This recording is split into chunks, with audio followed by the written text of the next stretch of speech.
कायम किया। और मुसलमानों, यकीनन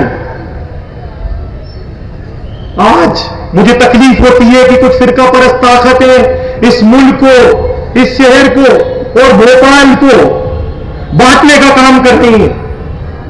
हर दूसरे दिन कोई ना कोई अनर्गल बयान वीडियो के माध्यम से आता है जो इस भोपाल की गंगा जमनी तहजीब को तोड़ने का काम करता है, हिंदू और मुसलमान के बीच में खाई पैदा करने का काम करता है, इस मुल्क को बांटने का काम करता है। आज हमको गौर करने की जरूरत है कि आज 100 सालाना ज्यादा हमारी तारीख के अंदर, तारीख के पन्नों के अंदर एक बूंद खून का छींटा नहीं मिलेगा आपको।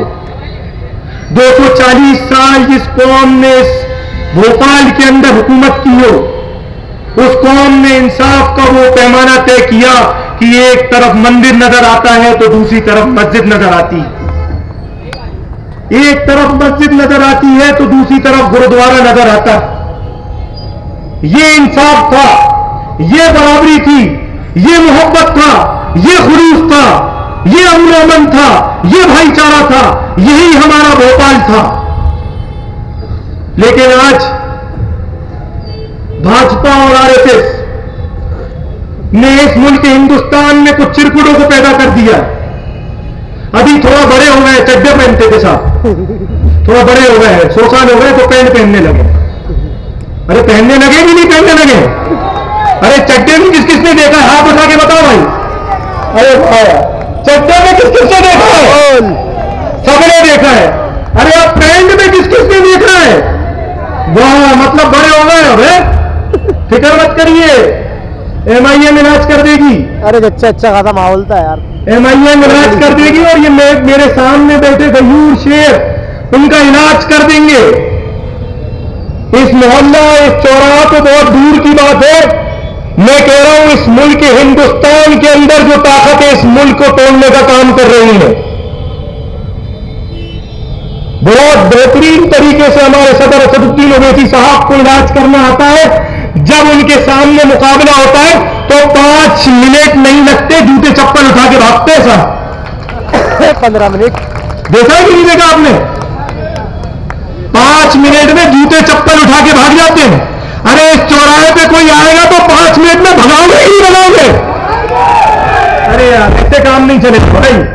अरे इस चौराहे पे कोई फिरका परस्त बात करेगा तो 5 मिनट में भगाओगे कि नहीं भगाओगे? ये बात अब होगा मुकाबला, अब होगा मर्दों से मुकाबला, अब होगा शेरों से मुकाबला। जब जब जो ताकतें इस मुल्क को तोड़ने का काम करेंगी, भोपाल की शहर को तोड़ने का काम करेंगी, विधानसभाओं को तोड़ने का काम करेंगी, मोहल्लों को तोड़ने का काम करेंगी, इलाकों को तोड़ने का काम करेंगी, हिंदू मुसलमान की एकता को तोड़ने का काम करेंगी, तो खुदा की कसम इस मंच से कह के जा रहा हूं, यह मर्द का बच्चा उससे सामने मुकाबला करेगा। जहां जैसे अखाड़े में अल्फाजों से, जबान से, कलम से, तालीम से जैसे आने वैसा होगा, यहां से चैलेंज करके जा रहा हूं। 5 मिनट नहीं रुकने दूंगा, 5 मिनट नहीं टिकने दूंगा, दावा करके जा रहा हूं। 15 मिनट। मुसलमानों, लेकिन आज समझ आने का वक्त है। बहुत सोए हुए हो, अब होश में आने का वक्त है। जलादानी की किश्तियां अंदलस के साहिल पे वही तारीख दोहराने का वक्त आया जहां से 313 चले थे। उसी माजी पे पलट जाने का वक्त आया, उसी माजी पे पलट जाने का वक्त आया। नबी की आबरू बाकी रहेगी, तुम भी बाकी हो, मगर ना फिर गुलामी में उलझ जाने का वक्त आया। सुनो, रोजा असर से क्या आवाज आती है? सुनो, रोजा असर से क्या आवाज आती है? मुसलमानों, मेरी हुर्मत पे मिट जाने का वक्त आया। मुसलमानों, मेरी हुर्मत पे मिट जाने का वक्त आया। आज संविधान इस बात की इजाजत देता है, आईन इस बात की इजाजत देता है कि मैं गर्व से कहूं कि आई लव मोहम्मद। इस मुल्क हिंदुस्तान के अंदर हमारे आबो अजदाद का खून पसीना शामिल है। अगर यकीनन इस मिट्टी को उठाओ तो आपकी विरासत की खुशबू आती है, आपके बुजुर्गों की शहादत की खुशबू आती है।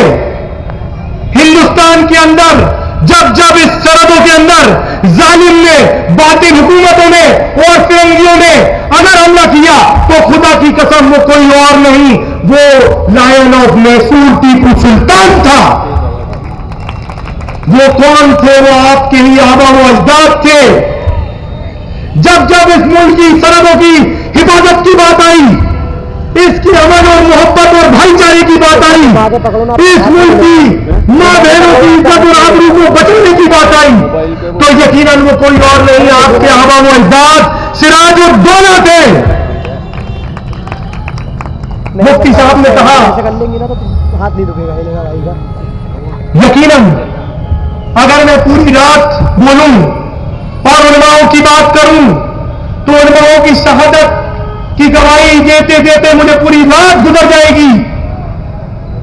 ये काली रात सुबह में तब्दील हो जाएगी, लेकिन ताक़यामत में उनकी बुजुर्गों की और उलमा इकराम की शहादत की गवाही को मुकम्मल नहीं कर पाऊंगा, क्योंकि दिल्ली से मेरठ तक हर पेड़ उनकी शहादत की गवाही देता है।